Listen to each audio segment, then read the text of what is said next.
Hi guys, magandang hapon. Tapos ko lang pala magkawit ng niyog dito sa mga mabababang puno. Yan. Bali kahapon natapos yung matataas. Gamutin ko yung kalabaw ito sila kasi may sugat guys. So, inalangaw. Kawawa naman. Sprayhan ko ng pang antibacterial.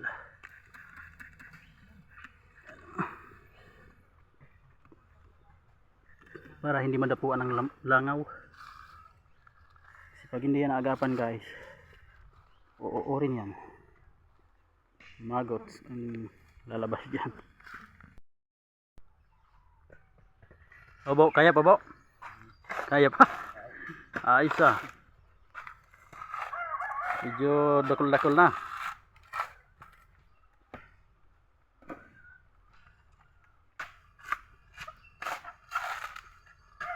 Yan guys ang aming parapalaw. Kisilo na lawas guys. Oh. Wala guys yung palay na pinula natin dati. Ito na siya ngayon. Wow, ganda na.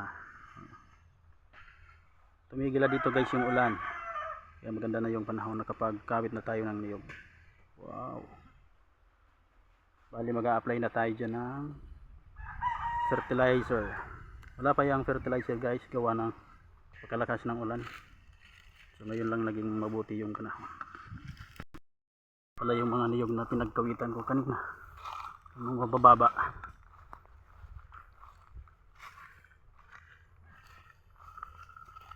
Ito pala si Father, hindi pa siya tapos maghakot ng niyog.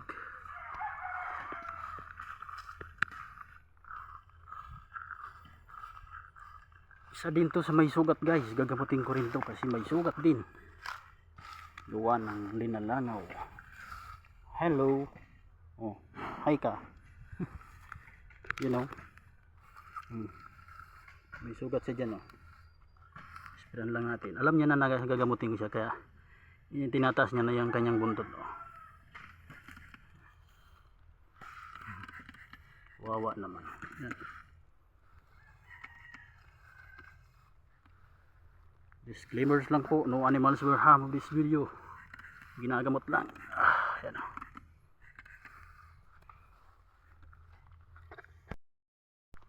Ang napalaban sa hakutan yung isang bupalo. Yan. Pahinga din nilakas. Last na yan. Wala na. Ito pala ang truck namin dito sa bundok. Truck. Panghakot ng niyog.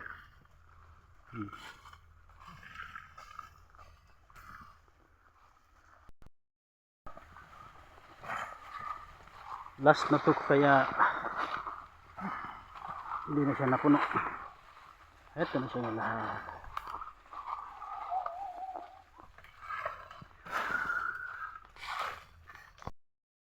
Ating silipin yung ating tinanim na mais.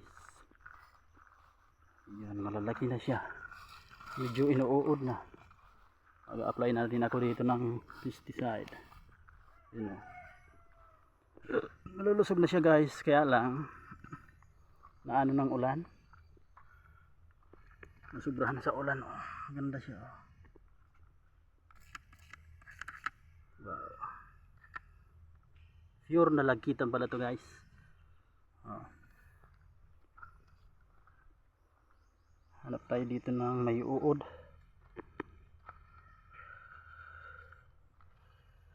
Kailangan ito maagapan kasi sayang kapag hindi ito maagapan.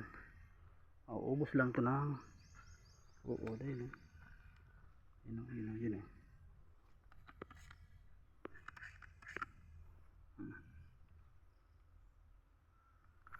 Nanginginig ang kamay ko guys, pagod na kasi galing pa tayo kanina sa pagkawit ng niyog sa mga mabababa. Ito guys oh, may uod oh.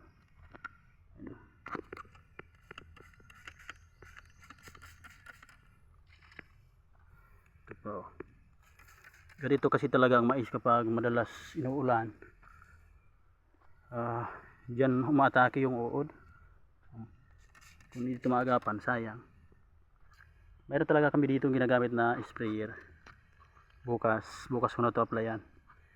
At kasama na rin, isa side dressing ko na rin to para final fertilizer nila hanggang sa pagbunga. Ayan o.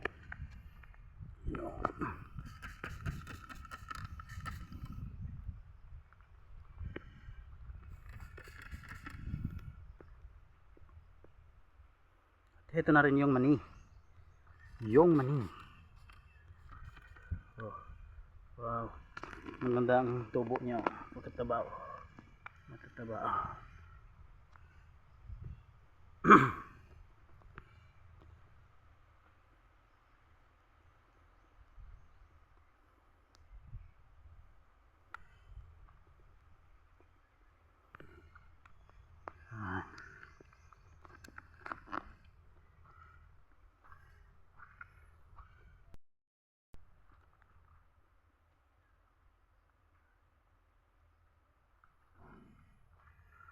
Guys, gusto nyo na ang santol guys. Ito pala o, bangkukan. Bangkukan. Tamis to guys. Ayan.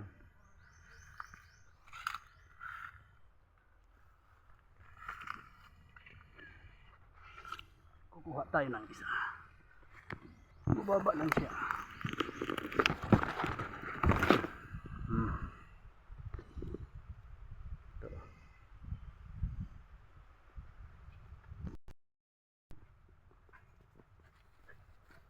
Malalaki, matamis ang kakapal ng kanyang laman.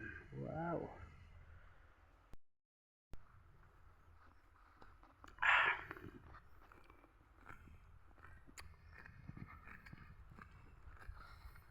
Masarap ang baka mag kain ng damo eh. Ano na? Ang gusto mo? Sige. Kumakain siya guys ng santol oh. Wala ka dyan. Makain pa ng baka ng santol guys. Matamis kasi, kaya gustong gusto niya.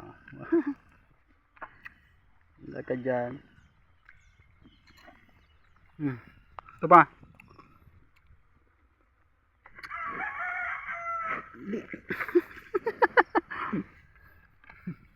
Magaling ah.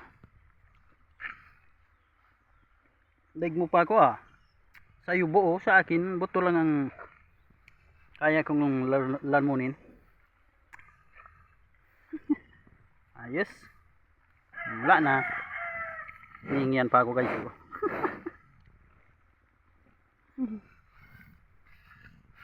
Galing ka.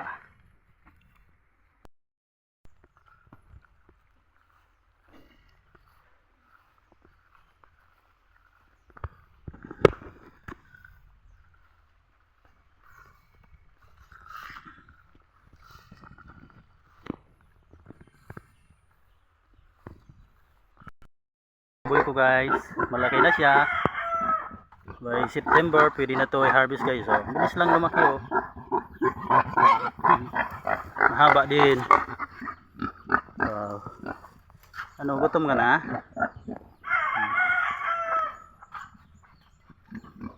Siksik din ang kanyang laman. Pure na feeds kasi to, pigrulak.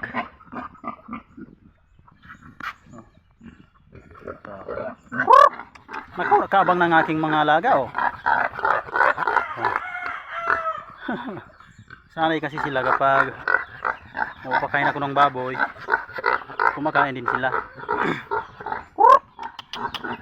Standby muna kayo dyan at kukuha ako ng pagkain.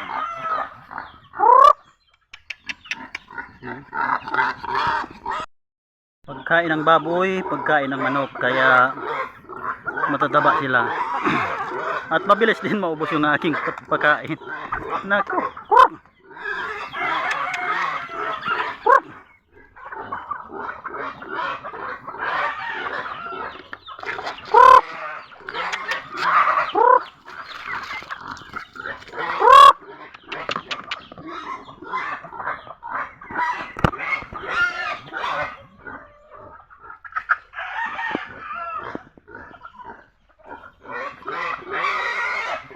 Medyo konti na to guys kasi nagbawas na tayo dito ng pangtinula.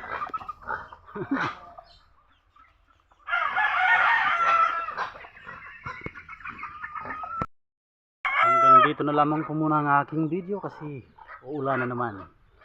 Pakaitim na naman ang langit. Yan. Okay po, bye bye.